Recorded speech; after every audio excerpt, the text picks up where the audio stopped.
By the way, We're live.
what is up? Hello, hello. Hello, hello.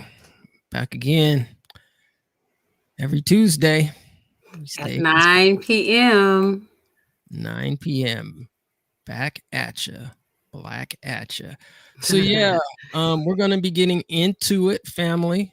So stay tuned for what's coming up. So what's going on? What do we have going on today? Today we're talking about all the excuses people put forward about why reparations can't get paid, why this debt can't get paid. So I understand you went to a reparations rally out here in Sacramento this week. So we'll touch base on that. And yeah. All right. You ready? Let's do it. Okay, so let's see what was going on in the news this week.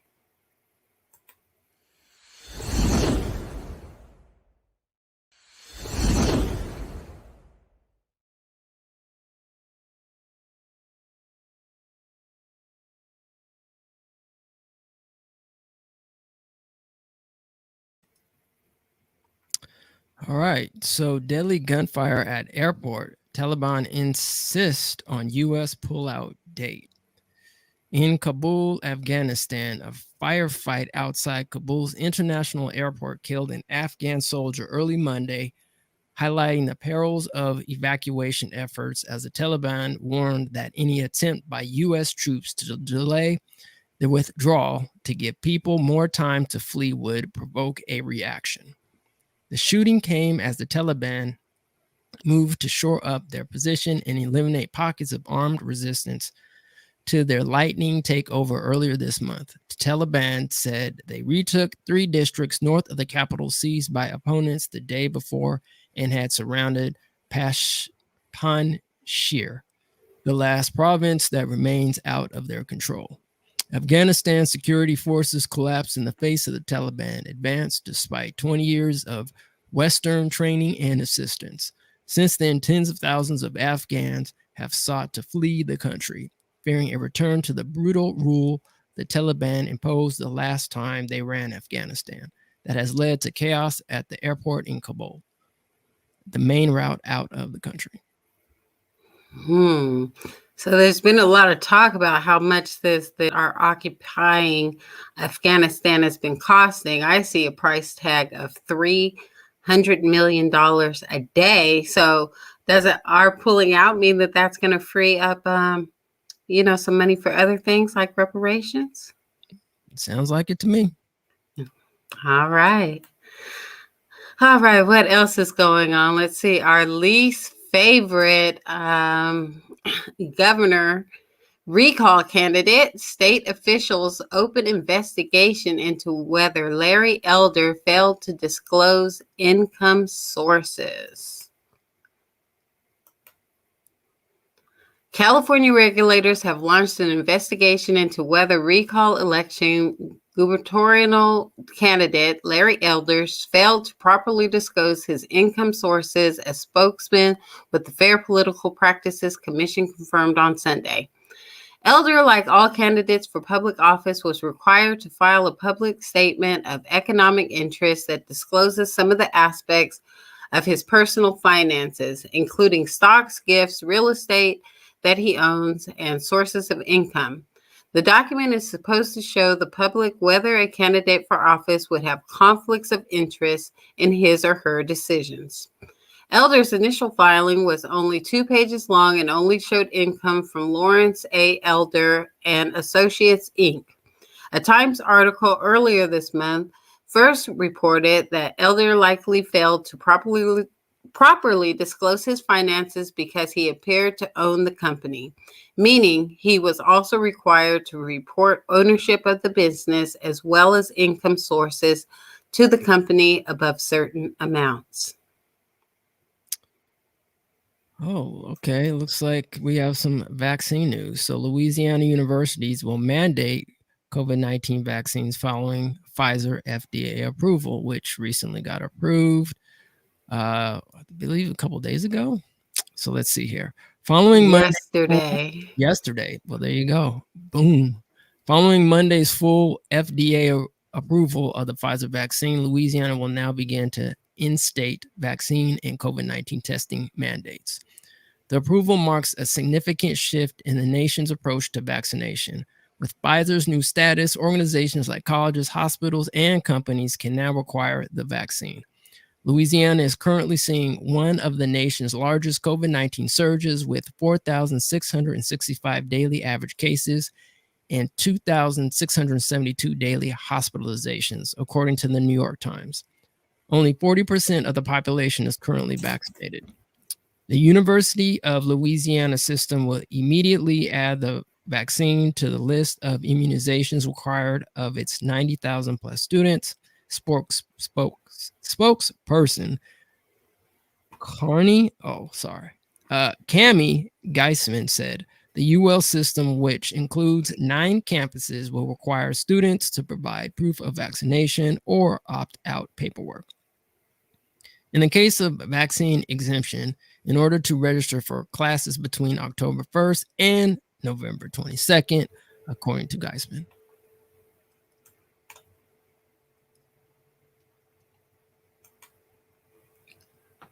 A man yelled the N-word, got out of his car to attack a black driver, and threatened to commit a mass shooting. According to police officials, the 28-year-old man was arrested on Monday, August 10th. Authorities say the suspect sideswiped a black driver's car, performed a Nazi salute while driving past, and pretended to shoot the man while driving next to him. The suspect allegedly yelled the N-word as well.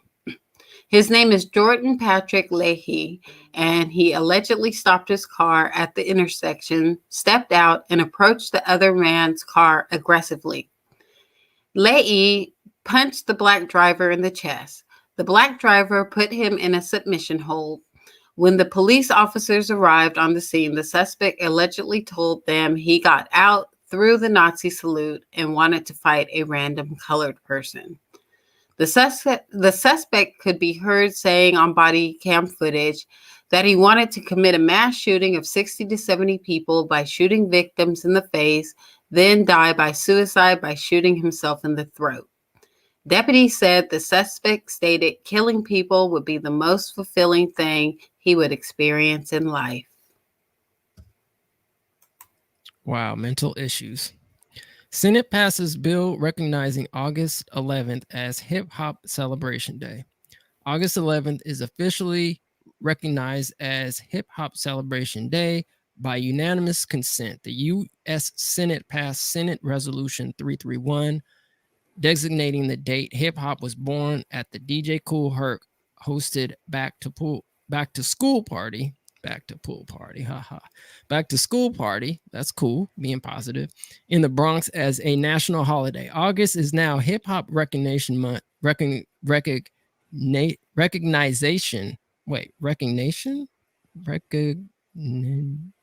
whatever, month. And November is Hip Hop History Month, according to the Senate Periodical Press Gallery. America's most popular music genre turns 48 in August, and the recognition by Congress is astounding.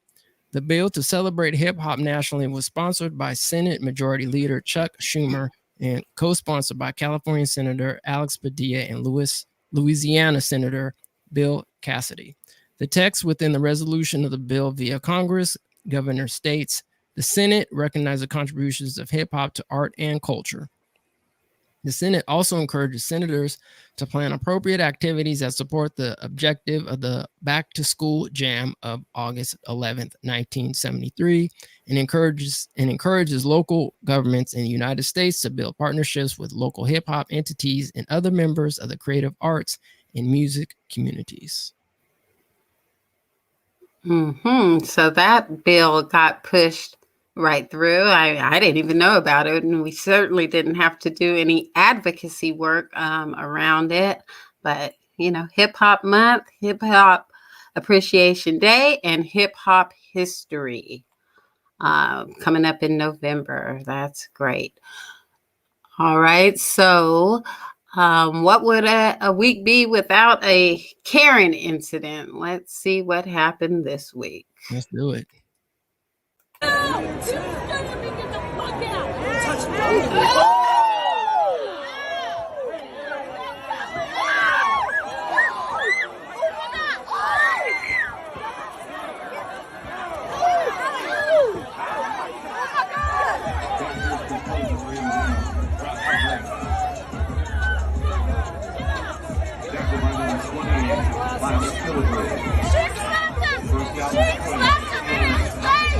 She hit him first. Yeah, she slapped him in his face. Get his glasses. Somebody get his glasses.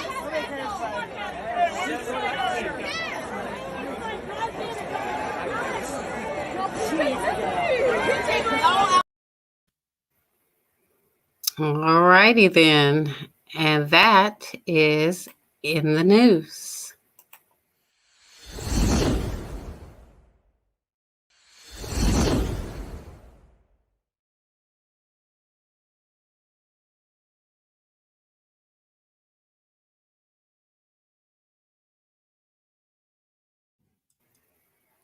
Wow, that was the first time I saw that footage. I heard about it, but I didn't see it.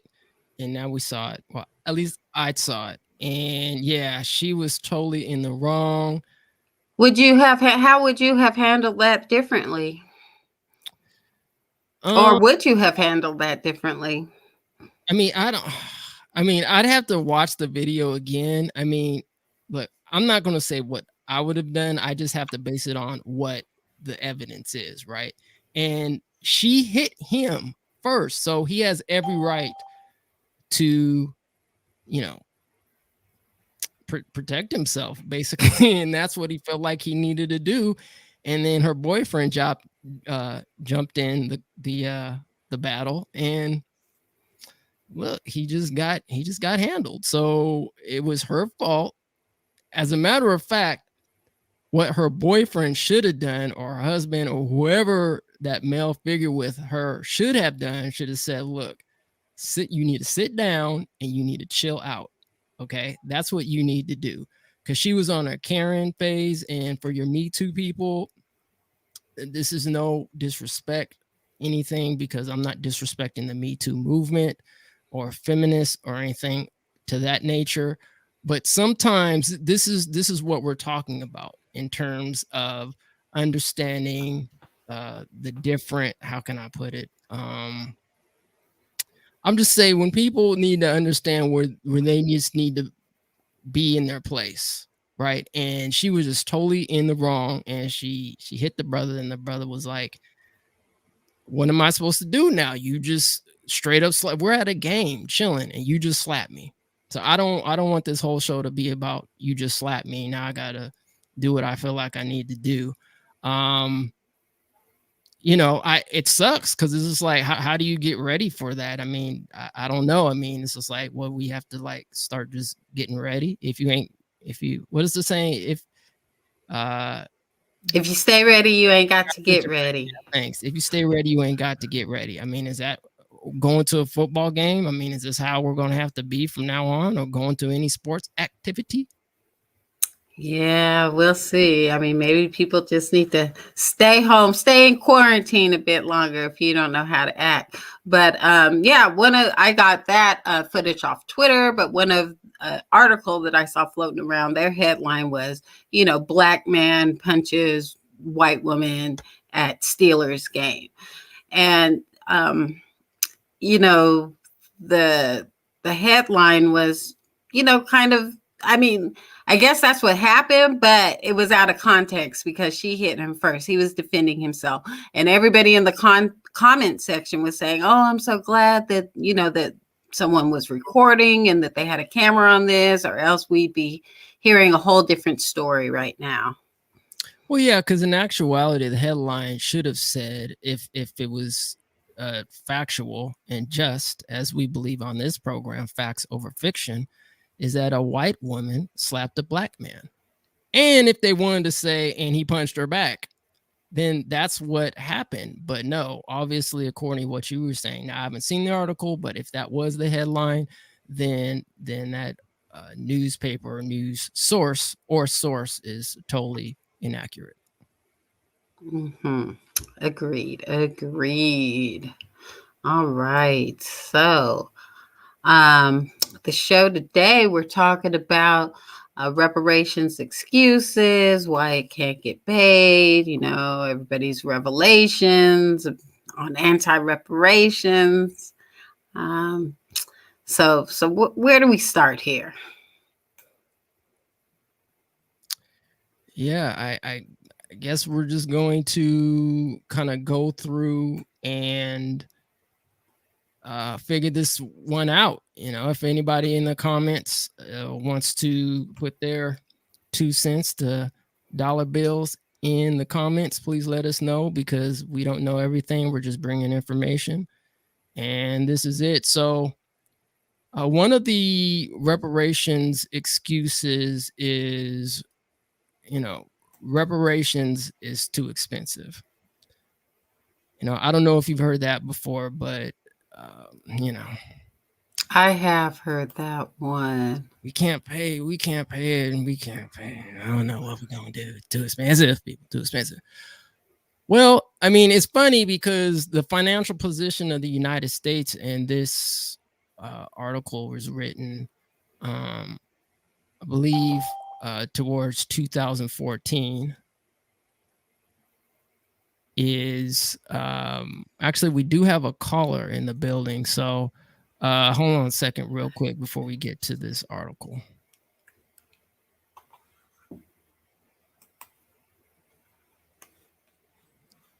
Yes, you are on the air with Emenda Mass Media Group.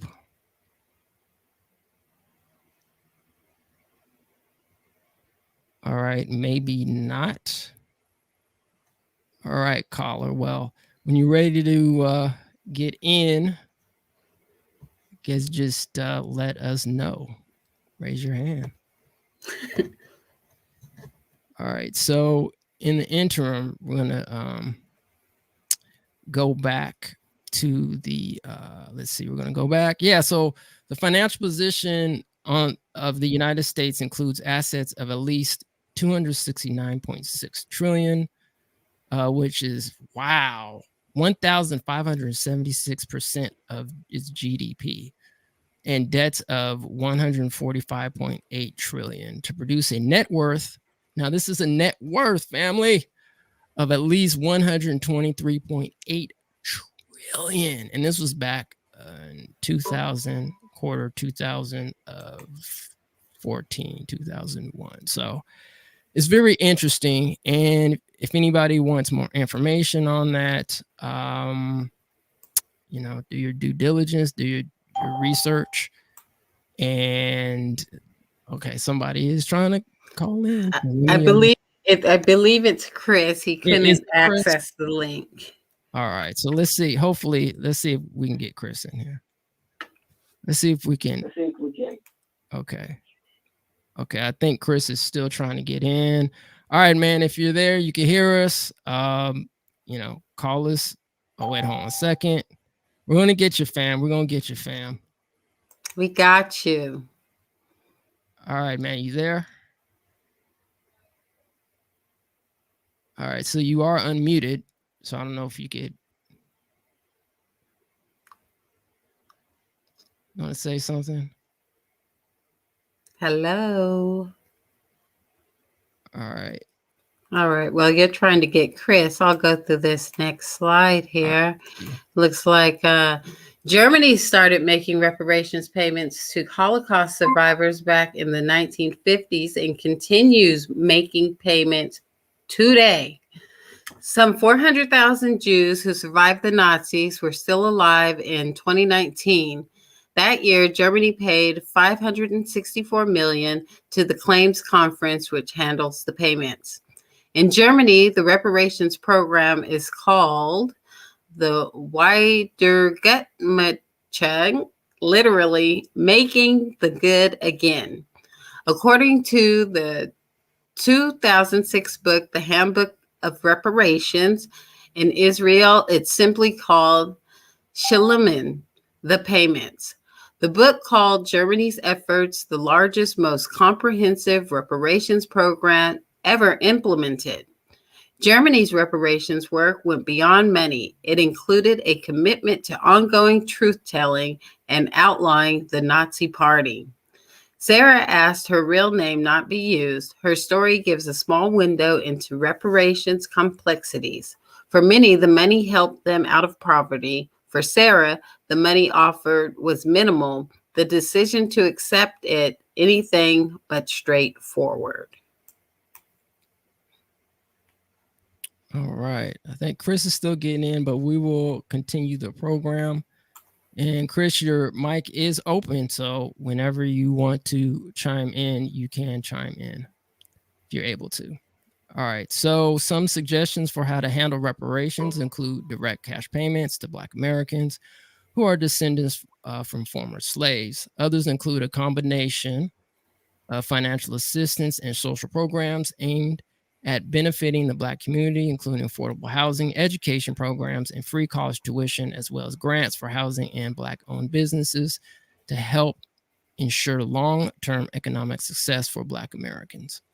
Meaningful reparations that would close the racial wealth gap would cost the U.S. government between $10 trillion and $12 trillion overall, or roughly $800,000 for each eligible Black household, according to William Darity, a Duke University professor of economics and public policy who studies and advocates for reparations. And just a side note, you know, this is just estimates. There's estimates have gone up to 45 trillion, 100 trillion, etc. So that definitely needs to be studied. But Dr. Darity is definitely one of the leading reparations economics or economists out there. So let's go on.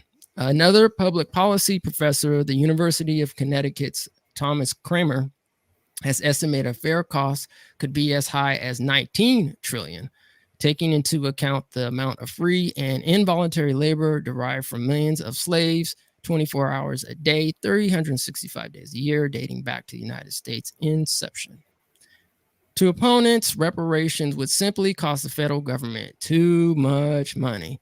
Michael Tanner, a senior fellow at the Cato Institute, has written that shouldering such a cost would totally wreck the economy, especially at a time national debt has climbed to more than 28 trillion, thanks in part to pandemic stimulus spending.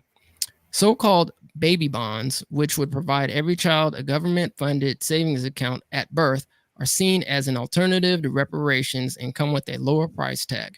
Derek Hamilton, a professor of public policy at Ohio State University, has said that even seeding each account with $25,000 would cost the government $100 billion a year, equal to about 2% of federal expenditures now. Baby bonds would especially benefit low-income households, and Black families suffer the highest poverty rate by race. Yeah, it looks like Theo said 20 trillion. Yeah, that sounds, That sounds a little bit better. a little bit better. All right, let's see if we can get Chris back in the building and maybe we can go. You there, man?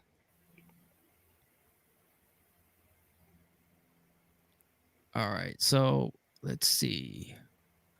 Don't hear him yet. So your mic is open, bro. So if you want to talk,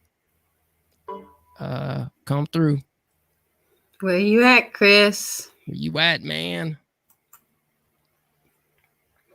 All right. Do we want to go to this next slide here? Systemic racism, not $200 Air Jordans, suppresses Black wealth.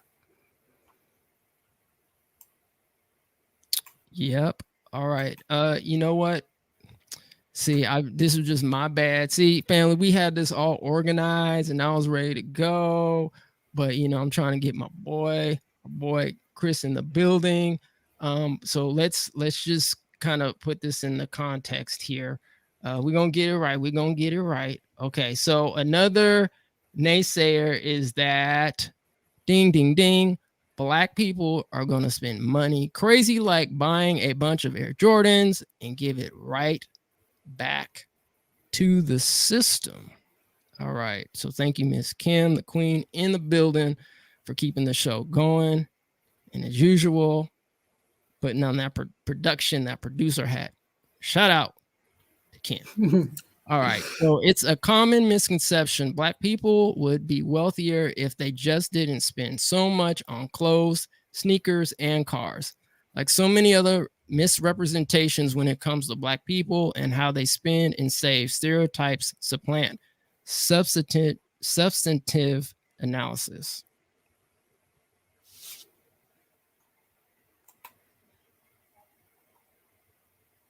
All right. It's intellectually lazy to argue that the spending differences are due to some trait of Black people, says economist Kerwin Kofi Charles, who co-authored the 2009 study, Conspicuous Consumption and Race. It's more likely that higher spending by Blacks is a result of status signaling, he argues. It's an economic theory akin to something my grandmother drilled into me. You have to be twice as good to get half as much. So a Black worker might spend more on clothes to signal she's not inferior, said Charles, the dean of the Yale School of Management. That makes sense. Yep. Keeping up with the Joneses. Keeping up with the Joneses. It's not that whites are better money managers. For many families, housing is the biggest component of their wealth. The typical white family has almost 8 times the wealth of a typical Black family, largely because of racist housing policies that facilitated wealth creation for white Americans while denying Blacks the same path to prosperity. Says, once again, in the building, Derek Hamilton, an economist who studies racial and ethnic inequalities. I am unaware of any credible economic study published in a reputable economic journal that has demonstrated that once you control for income, white people save more than Blacks, said Hamilton, the Henry Cohen Professor of Economics and Urban Policy at the New School in New York. It is obviously the case that if you have more income, you save more because you have more disposable income from which to save. Once you control for income, counter to popular belief, it is a myth that white people save more than black people. Dig deeper into the reasons blacks have less to hand down, and you unearth systemic racism. Facts on that. Facts, All right. facts on facts. All right, you want to take this one?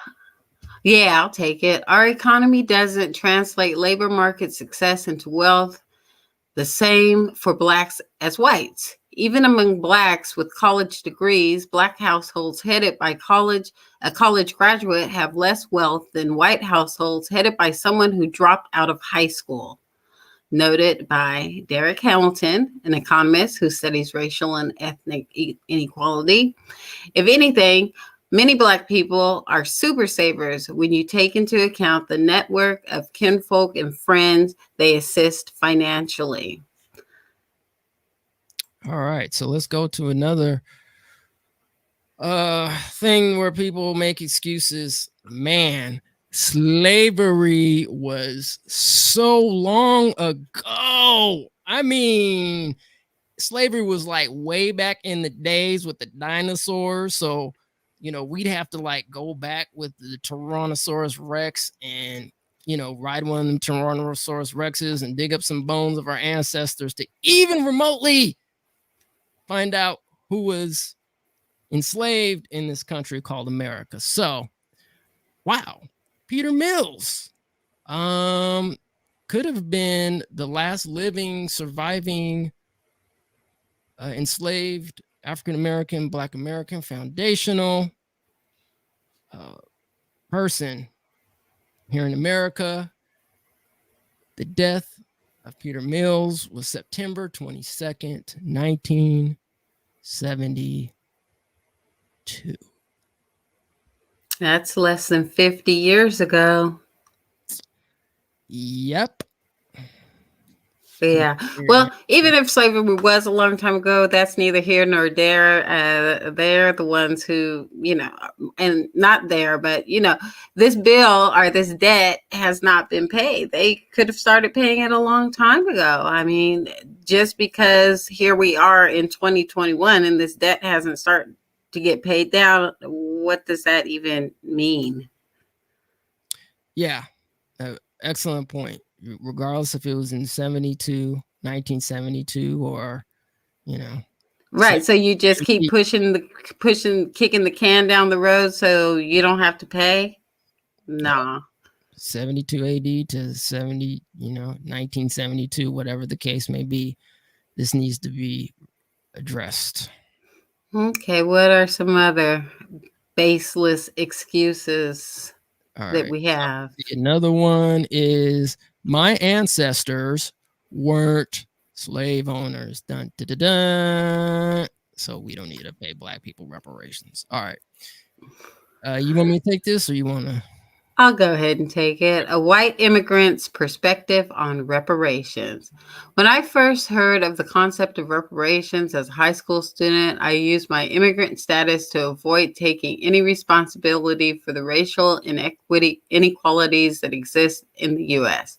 I thought to myself, my ancestors are great people. None of my ancestors were slave owners.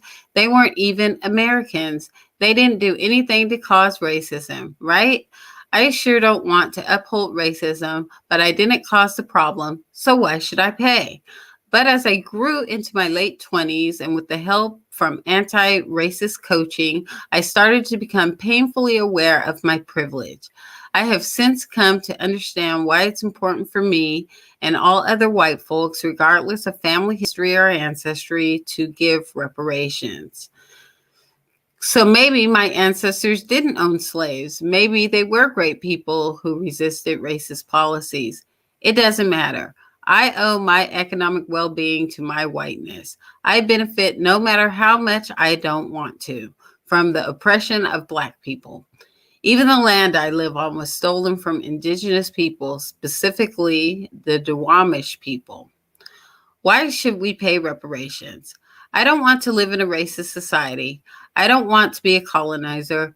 I hate knowing that my well-being comes at the price of someone else's. I would love to live in a society where all are equal. And I know that I need to give up what I gained from racism in order to dismantle it.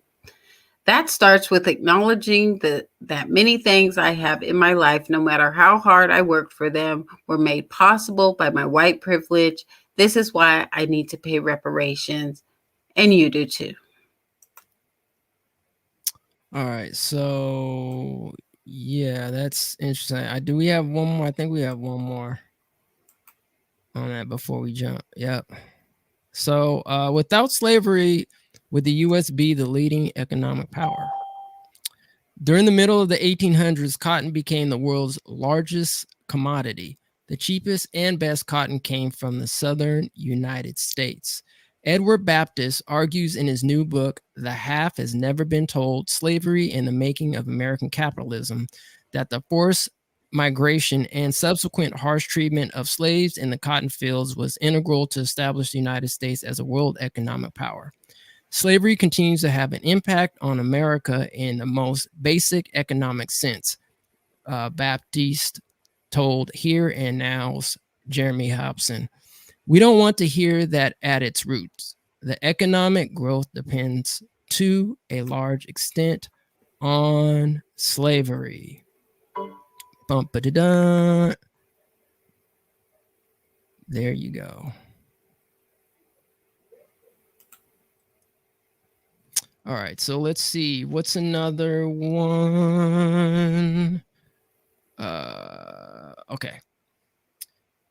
Education is the key, or education is the key to closing the wealth gap.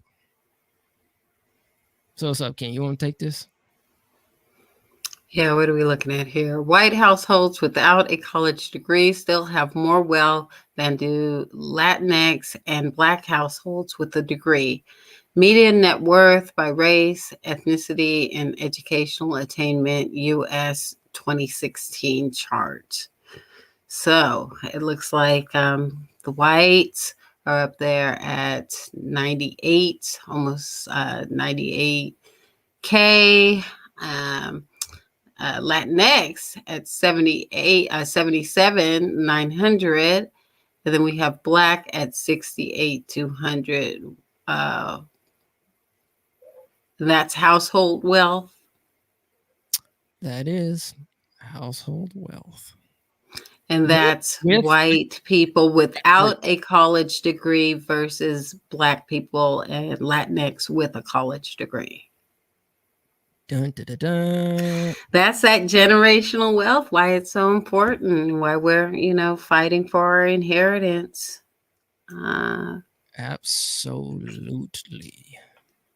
All right, so let's see what else we got. So all what Black people have to do is pull our money together by our bootstraps and resources, and we should be able to basically close the wealth gap. Well, let's see what this article says. At every decile, wage growth since 2000 was faster for white and Hispanic workers than for Black workers. Over the last 18 years, wage growth for white and Hispanic workers has been about 4 times faster than that of Black workers in the 20th through the 70th percentiles of their respective wage distributions. The 60th and 70th percentiles of the Black wage distribution remain below their 2000 levels. Because of their high wages, the 95th percentile white wage has to be inputted. Oh man, I'm just having one tonight, fam. Using the same method as described for male workers, regardless of measurement between 2017 and 2018. The strongest wage growth among white workers was at the 95th percentile, while white workers at the 10th percentile experienced downright declines. White wages grew across the wage distribution since 2000. Over the entire period from 2000 to 2018, Hispanic workers experienced relatively more broadly based wage growth, with strong growth at the top as well as at the median and at the bottom from 2017 to 2018. However, Hispanic workers' wages faltered, with outright declines or stagnation for the top half of the wage distribution. Racial ethnic wage gaps. Wage gaps by race/ethnicity describe how much less African American and Hispanic workers are paid relative to white workers. Throughout the wage distribution, black-white wage gaps were larger in 2018 than in 2000. Wow, it actually reversed. Conversely, Hispanic workers have been slowly closing the gap with white workers in the bottom 80% of the wage distribution. The regression adjusted black-white wage gap, controlling for education, age, gender, and region, has become larger over the last year, while the Hispanic-white wage gap has remained fairly constant over the last 18 years. The black-white gap was significantly larger in 2018, 16.2%, than it was in 2000, 10.2%. In 2000, the regression adjusted Hispanic white wage gap was larger than the regression adjusted black white wage gap. By 2018, the reverse was true. Whew, that was a lot. All right, so let's see what else we got here. All blacks have to do is pull them on bootstraps. Yep. Okay. Black folks got affirmative action, so you good. White women benefit most from affirmative action and are among its fiercest opponents.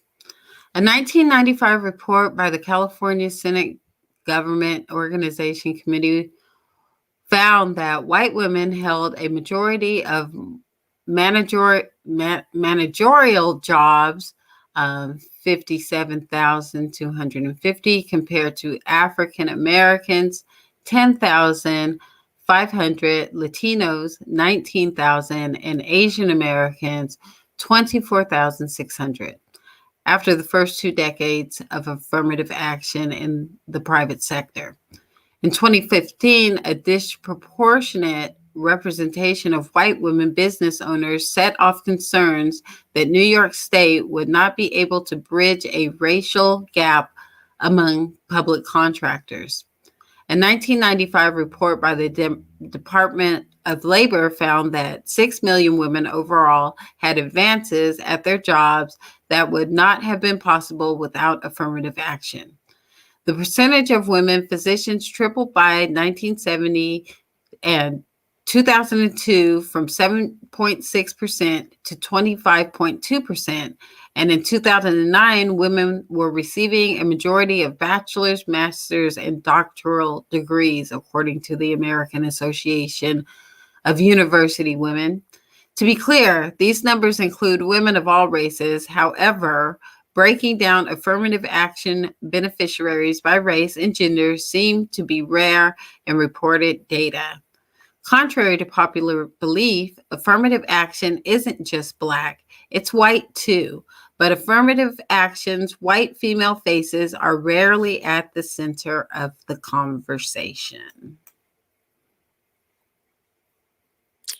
Yep, and let's see. I know there was somebody out there who was, Jennifer Gratz. I don't know if anybody remembers Jennifer Gratz, especially some of our younger viewers and listeners. But Jennifer Gratz is the woman who inspired 2 separate cases before the Supreme Court on affirmative action in higher education, ending with the justice's 6-2 ruling that upheld a constitutional amendment in Michigan that voters approved in 2006. It bans preferential treatment based on race, gender, ethnicity, or national origin. Origin, not orange, origin. It was Gratz's rejection from the University of Michigan in Ann Arbor in 1995 that set the court's decision in motion. Yep. There you go. Yeah, it's very interesting because it's like, okay, what we're going to do is pretend like we're against this affirmative action, but actually, benefiting from it. So once again, it's kind of the hypocrisy when people say, oh, we're against affirmative action, but you're benefiting it the most from it. And then on top of that, when you do benefit the most from it, then you just want to shut it down. Say, okay, well, nobody can have it anymore. So that's kind of right. They shouldn't have been included in affirmative action anyways, in the first place. Yep. So let's see what else we got here. What else we got? Black affirmative action, folks. Okay. It would be too difficult to determine who should receive payments. Well, it may be a little difficult, but I'm not going. Again, that's not our fault. That's their fault because they didn't take care of business when they, could have taken care of business in the first place back at Reconstruction. So, so we're just going to have to figure it out. Yep. It ain't my fault.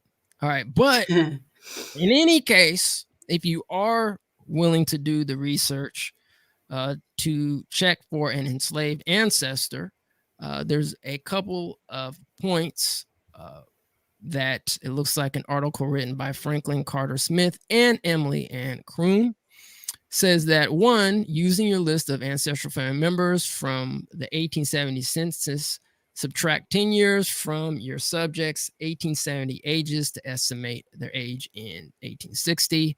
Look at the neighborhood where ancestors lived in 1870 for white families with the same surname. Determine which of the white families on your list owned slaves in 1860 by looking at that county's 1860 slave schedule. Compare the ages of your ancestors' family group in 1860 with slaves' ages in households in the slave schedule. Prioritize the slaveholding candidates according to what you find in the slave schedules. Repeat this for the 1850 slave schedule, especially in your ancestors' ages. Indicate they were a family before 1850. If your search produces enough evidence to suggest further investigation of a particular candidate, start researching that white family. And 8, don't try to make your ancestor fit into an obviously unlikely match. Note, if these steps above don't produce the name of the slaveholder, consider these factors. Your family might have moved from its 1860 home after the war to a neighboring county or town. Although some freed men and women moved away after the war, often they remained on the same land for many years. The slaveholding family might have moved away after the war. Pre-war county records might reveal their identity. If you don't find candidates of the same surname as your family, consider slaveholders from the 1860 slave schedules who lived near your family in 1870. Review others who owned slaves in your focus county in 1860. Your ancestors might have lived in a plantation near the same surname white family. So, once, we get our librarians, researchers, historians, and genealogists involved, which should actually be part of the reparations package as well, to confirm, if we could validate, some of our ancestors who were enslaved. This might be one step that can be taken to find that. And I'm sure there's many more steps that other genealogists, librarians, and researchers can inform the American public on. But this is something you can just get started on independently. But like you say, Yamoya, this search and tracking our ancestors should really be part of the reparations package. Yep. Okay, so let's see what else we got. So, I'm Black and I'm successful. We don't need reparations. Just follow what I did and we good, right? I think we good. That's what someone like Mr. Elders would say. Just why don't you pick yourself up by your bootstraps? He did it. So you can too. But you have to keep in mind that a lot of, Black people that do make it to a certain status, they do it by, selling out Black people. Even a lot of his funders that he wanted to leave off of his paperwork for the governor's race, there are a lot of conservative organizations that pay him for these types of talking points. So maybe everybody doesn't want to be in that category to get ahead in life. Yeah, actually, let's just keep him up there this whole time and don't put us back on there, because I just love to see Larry Elder up there. It just gives me inspiration. I hope it gives everybody else inspiration too. So what else do people say where Black people shouldn't get reparations? What kind of excuses, family, is out there? All right, white people don't want Black people to get reparations, so it won't happen. I know one that I always hear is that there was welfare. We got our reparations through welfare, even though white people were on the welfare rolls a lot more than even Black people. And when I mention that, people say, well, of course, there's a lot more white people than Black people. So, of course, there are a lot more white people are on welfare. So they say that welfare is our reparations. Absolutely not. All right. So let's see here. Native Black Americans are xenophobic against Black immigrants. And that's why we shouldn't get reparations, because we're xenophobic. And I don't know, do you want to take this one, or do you want me to say my 2 cents? Let's hear what your 2 cents. Okay. Well, you might need to add on another 50 to, $1.50, because if I don't make it, it might not be right. It might be lacking some reparations repair money. So here's the thing, family. Like, I think what some of us who advocate for reparations say, first of all, we aren't against Black immigrants, let alone any Black person on the planet, regardless if you call yourself Pan-African or not. Bottom, period, point blank. Just what we keep reiterating, family, is that there's a specific justice claim for Black Americans, descendants of U.S. chattel slavery, who were enslaved here when the United States government became the United States, what we now know as the United States government. So I mean, look, if somebody who is Native Black American, starts spouting all this anti-Pan-African or whatever, that's on them. I mean, I can't speak for them. Just saying that, we who advocate for, reparations here in America are trying to get focused on our justice claim, because this is what we have to get focused on. I mean, shout out to, our brothers and sisters over in the Caribbean with CARICOM. Do you, and we support you. We support you in your struggle. So hopefully I put a little 2 cents on it. I don't know, Kim, if you want to come back, put another 2 to 50 cents on it, or what.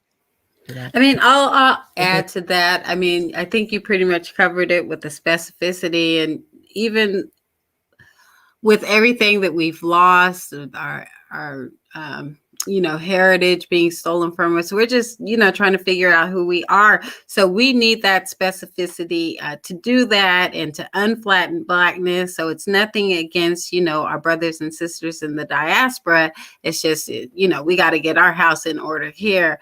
And then also, the fact that Cobra was in charge of the HR 40 bill, or advocating for HR 40. We know that it's been sitting dormant for over 30 years. So there's really hasn't been, they really haven't been pushing it effectively. And that's probably because, they aren't the proper heirs to the claim. So now that the proper heirs are here, I think we're seeing a little bit more movement and traction in the reparations arena. Yeah, you know, and shout out to Cobra. You know what I mean? I mean, Cobra, they've been holding it down for, you know. Have they been holding it down or holding it up? I mean, maybe a bit of both, depending on who you talk to. But nah, shout out to Cobra, you know, but regardless if you're in Cobra or whatever affiliation, you know, you claim to be, right? At the end of the day, we're trying to, you know, get this reparations pushed through the federal government, which is the federal government is the most responsible, and they're the ones who can write that check. And right the wrongs. That too. Give me my check, baby. All right, so we basically have one more, and I'm sure if you guys in the comment section, once this video you know, gets done, gets completed, and if you guys want to put in the comment section what else you guys think is the naysayers for reparations, please do so. Remember, like, share, and subscribe to the channel, please. Please, please, please. We're trying to put in some good work here. And yeah, and hit that bell. So at least as far as we're concerned, one of the latest and greatest naysayers is some African people helped enslave other African people post and during the Atlantic slave trade and sold them to European slave traders. So America should not be liable. You know, once again, you know, I think we had, just to kind of give it some context here, with the reparations rally, which ETM Media Group, in the Mass Media Group, shout out to Reparations Over Everything, you know, held a reparations rally. It was small, but no matter what, it was still powerful. And shout out to the Reparations Over Everything. So we do have a couple of clips, and met this brother named Cash Gaines, and we want to hear Cash respond to this particular naysayer statement of, you know, how it is, because we had a gentleman, and you can describe whatever racial category you think he is, come up to the rally and ask a question. So we're going to go and show this video, and shout out to our brother Cash Gaines, and let's see what he had to respond with.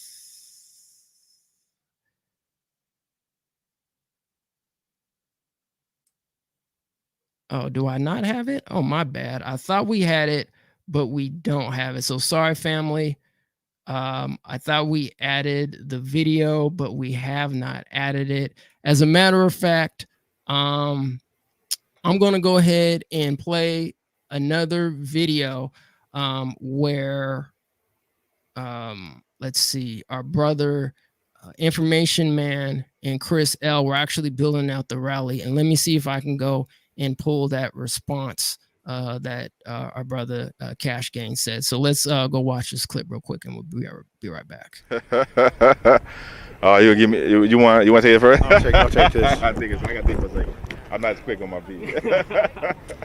I think that black people in general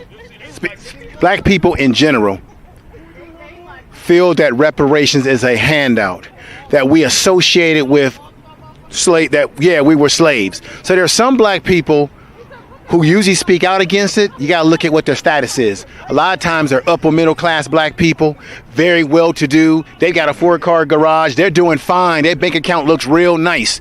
And they're the main ones that will tell you we don't need it, because they are looking at their life based on their fishbowl of what they're living, how they're living life. And a lot of black people don't want the stigmatism of saying, oh, well, we're begging for. All right, family. So I'm gonna pull up this. Thank you for patiently hanging in there with us. I'm gonna pull up this video because I think it's really important that we do play this video clip so everybody is aware of you know, what happened, especially with that question when people ask you, well, you know, African people enslaved us and all this other stuff. So let's see if we have it here. And okay, so here it is. The transaction of money, 1 in 4 black. Let's see, actually, we need to remove. Get rid of Larry. Get rid of Bye-bye. him. Man. Bye-bye. Bye. Okay. So let's see if we can get it. Oh, boom. There you go. Okay. So let's see. This was a gentleman who came up and to the rally, and he just was asking a particular question. So let's see what the gentleman had to say. According to accounting records, the transaction of money, 1 in 4 black African slaves came from one city on the west coast of Africa under one kingdom that was a long-time exporter of slaves. Do you know the name of that kingdom or city? Is it Benin? Is it Ghana? Is it, in Ghana would probably be Accra? Or is it Nigeria? And it would probably be... It's along the west coast, yeah. I'm just naming west coast spots right now. In the 1 in 4 people, that's where they became enslaved as an industry. Senegal? Would that not be an appropriate place to seek reparation? Who owes reparations is the question. Definitely people on the continent. Once we get the biggest bag from America, which is the richest nation on the planet, we can address other people that owe reparations. There were native tribes that engaged in the slave trade. Right? There were African. Great question. Good point, but that doesn't account for the fact of redlining, in America. Crow, in America. all the other things that happen to us in America. On this soil. This is the biggest, most rich nation on the planet. We can go to those who live off $1 a day in a minute. Honestly, they're owed reparations as well from their former colonies, from their former colonizers, to tell you the truth. That's what he's saying. That question was a bit of a divide and conquer, because the truth is, he's saying instead of going to the American government, we need to ask about former African nations that owe us reparations. They weren't even nations at the time, first of all. Don't mess with America.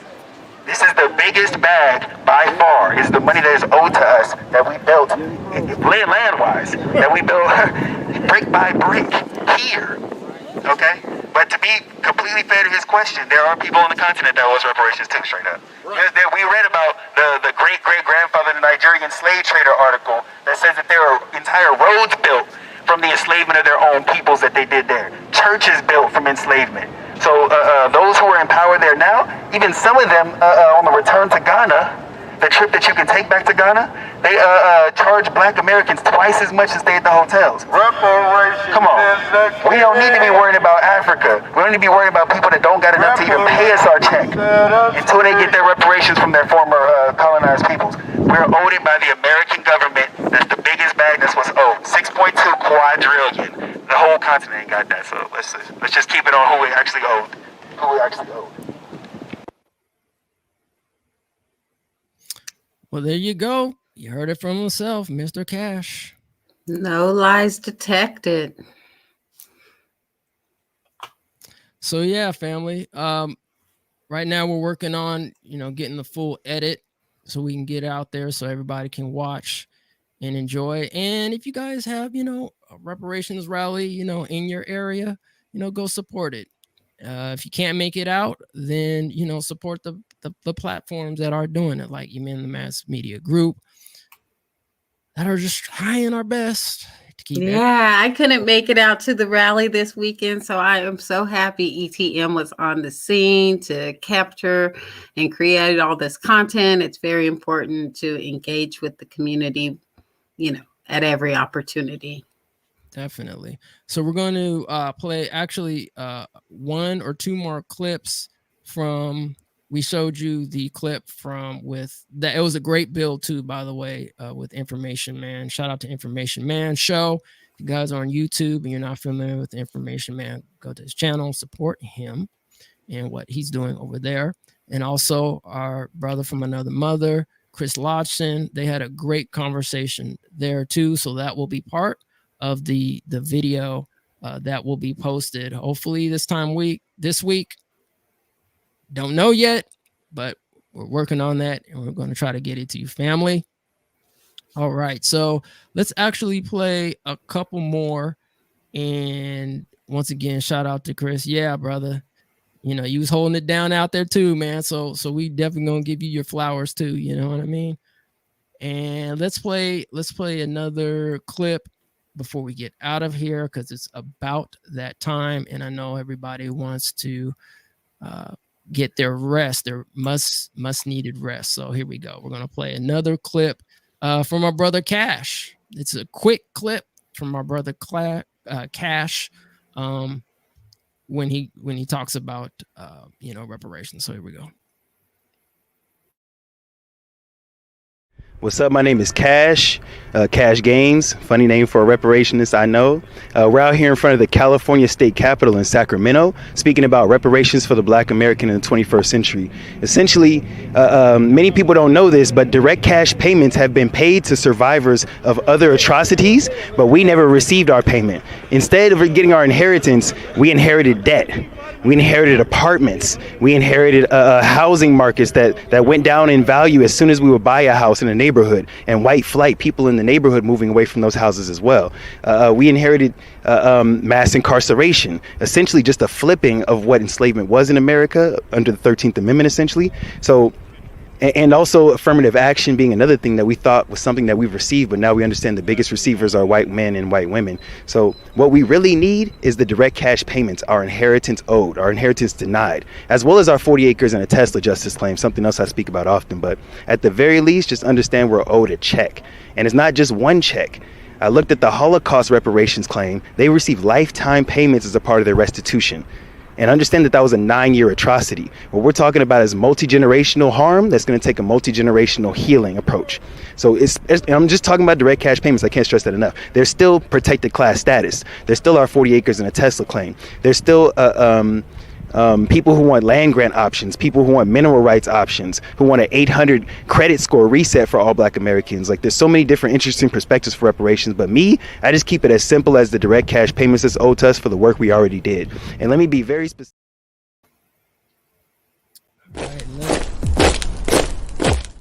Reparations is the key. Reparations will set us free.